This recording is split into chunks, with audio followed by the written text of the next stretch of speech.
Hello, this is Chef John from foodwishes.com with poached pears, Belle, Helene.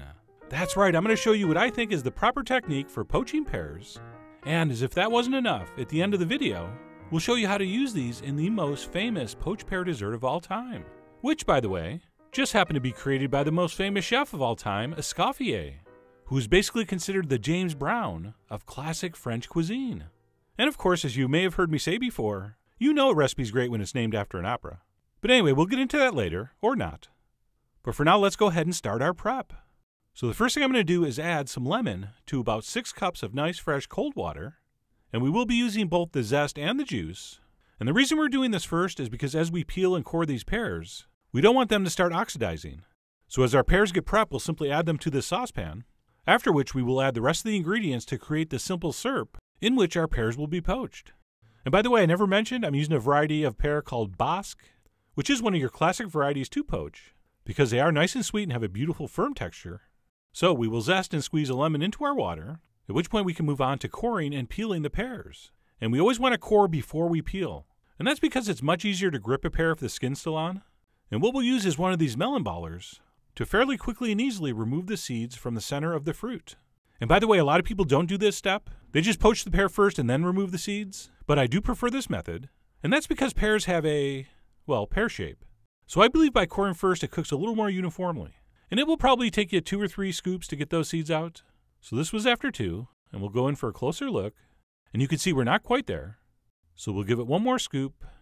And the obvious strategy here is to remove as little of the pear as possible while extracting those seeds. And then once that's been accomplished, we'll go ahead and grab our pear peeler, which is virtually identical to a potato peeler, and we'll peel off that skin.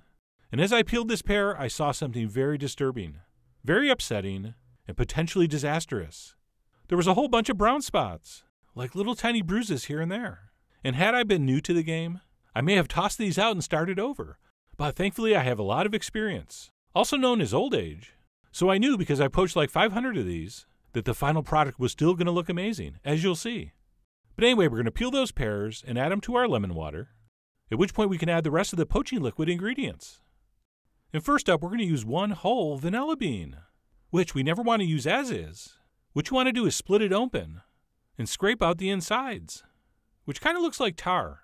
But it's actually hundreds of thousands, possibly millions, of little tiny vanilla seeds, which, as they call in the business, the good stuff. So while the pods themselves do have vanilla flavor, it really is that black magic inside that we're after.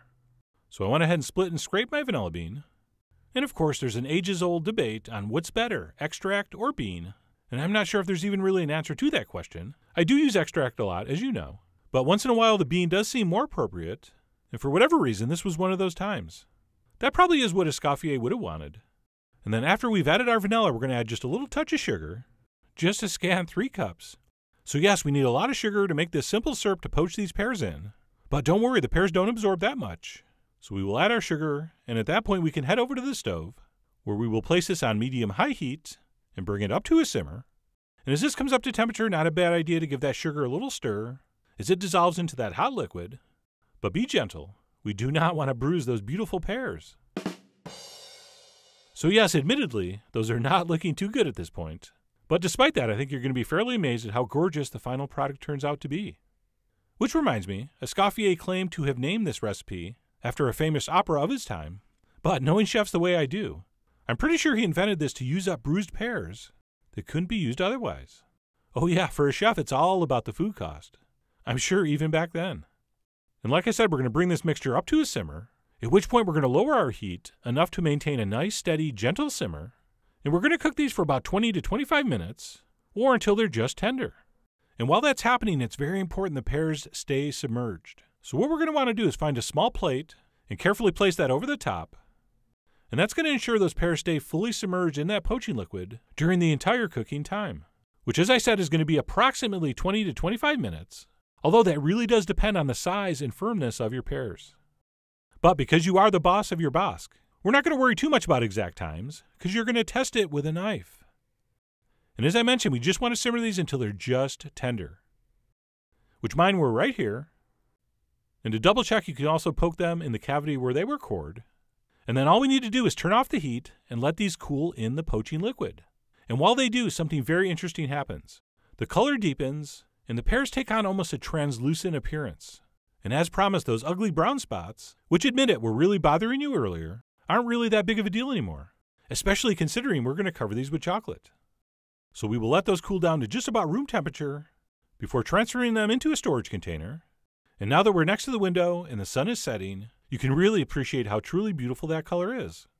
And then, of course, before we pop these in the fridge, we will cover them with our poaching liquid. And I have no idea why I'm ladling this. That's going to take way too long.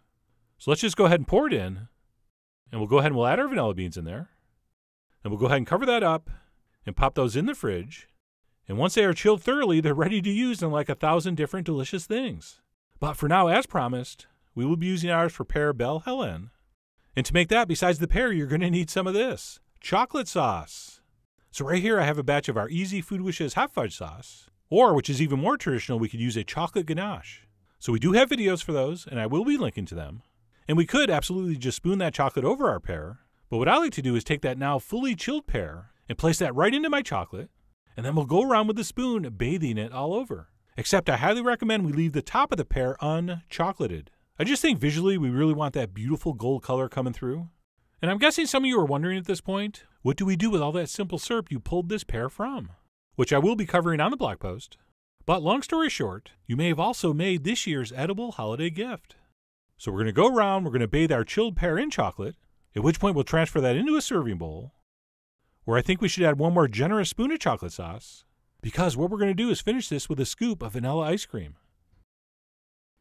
Come on. Come on. There we go. And then because I was just not happy with the irregular surface of that scoop, I decided to dust it with some cocoa powder. And then last but not least, we'll finish with a little sprig of mint, because it smells good and it looks good. And our poached pears, Belle, Helene, is done. Which ended up looking pretty good, I thought. But we don't want to gaze upon this too long, because our ice cream is melting. So let me grab a spoon and go in. And the combination of that cold, tender, vanilla-poached pear with that warm chocolate sauce is just incredible. But when you also combine creamy vanilla ice cream with the pear and chocolate sauce, you have something that's just to die for. Speaking of operas, a lot of death in operas. But anyway, that's it. A little tutorial on how to poach pears, as well as how to put together the most famous pear dessert of all time. So I really do hope you give that a try. Head over to foodwishes.com for all the ingredient amounts and more info as usual. And as always, enjoy.